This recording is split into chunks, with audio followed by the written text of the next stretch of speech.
A lot of us have already seen this trailer, which dropped less than 24 hours ago. But for those of us that are yet to understand what's going on, what you're looking at is the announcement of a new Halo game on PlayStation. Yeah, you heard that right. Halo, the franchise that built Xbox, the symbol of its very identity, is now officially coming to Sony's platform. For the first time in history, the green Spartan helmets will share stealth space with the blue PlayStation logo. And while that might sound like a win for inclusivity and accessibility, for many of us who've been loyal to the Xbox brand for decades, this moment feels like a funeral disguised as a celebration. You see, everything changed when PlayStation announced Halo Campaign Evolved, a complete ground-up remake of the original 2001 classic, rebuilt in Unreal Engine 5, with new missions, full co-op support, and next-gen visuals. Now, on paper, it's everything we could have wanted. But the fact that this reimagined version is launching not just on Xbox and PC, but also on PlayStation 5 signals something far deeper. The official end of Xbox's 2-decade-long commitment to exclusivity. Now, this didn't happen overnight. What we are witnessing now is the result of years of financial pressure and strategic repositioning inside Microsoft. The Xbox Series S and X couldn't simply keep up with Sony's dominance. You see, by late 2023, the PlayStation 5 had sold over 50 million units globally, while Xbox barely hit the 25 million mark. Now that's a 2-to-1 gap. For Microsoft, that kind of disparity made the old model unsustainable. They poured billions into acquiring studios like Bethesda and Activision Blizzard, expecting those exclusives to drive console sales. But when the hardware failed to perform, those investments couldn't reach their full potential. So, the company made a drastic choice. If Xbox consoles can't win the war, then Xbox games will. Now, it's a decision driven by numbers, not nostalgia. By putting Halo on PlayStation, Microsoft immediately doubles its potential customer base.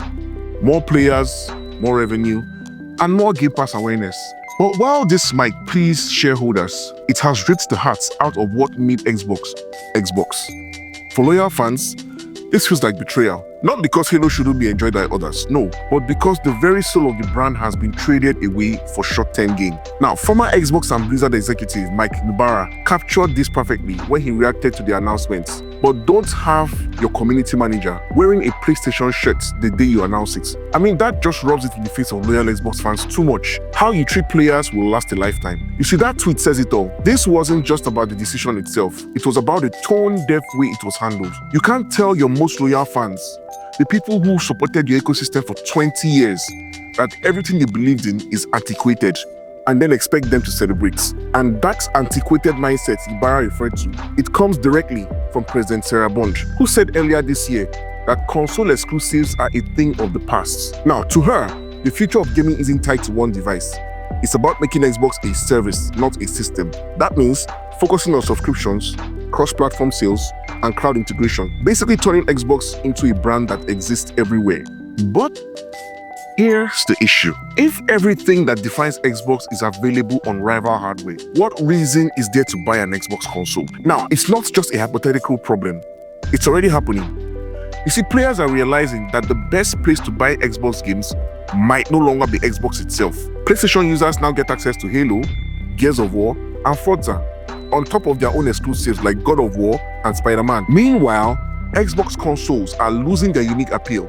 I mean, the logical question follows, why stick around? Even Game Pass, which used to be Xbox's ace in the hole, is starting to feel less special. When first-party titles like Halo or Starfield were exclusive to the service, it offered something you couldn't get anywhere else. But now that these games are being sold on other platforms, at a time when Game Pass prices are increasing, its value proposition is fading.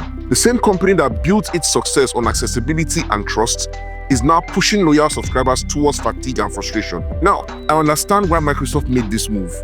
The series generation didn't meet expectations, and the financial pressure from corporate headquarters in Redmond is real. They are targeting higher profit margins, not higher player satisfaction. The goal now is no longer about winning the console war. It's about dominating the software and services markets, even if that means sacrificing the very hardware that started it all. But the cost of that decision can't be measured just in revenue. It's measured in trust. And right now, that trust is evaporating. For years, Xbox fans were told to believe, to invest in an ecosystem that promised premium exclusives, continuity, and community. I mean, now we're being asked to accept a future where the same franchises that define a brand are being used to grow the competitor's audience. It feels like the people who built this brand, the players, were left out of the conversation entirely. Even Sarah Bond's promise of a new, very premium Xbox console rings hollow to many fans. I mean, what's the point of premium hardware if the same games are available on every other device? You can't market exclusivity while dismantling it at the same time. Xbox may still build great machines, but the emotional connection, that sense of belonging, is slipping away. And that's why the reaction to the Halo announcement has been so visceral.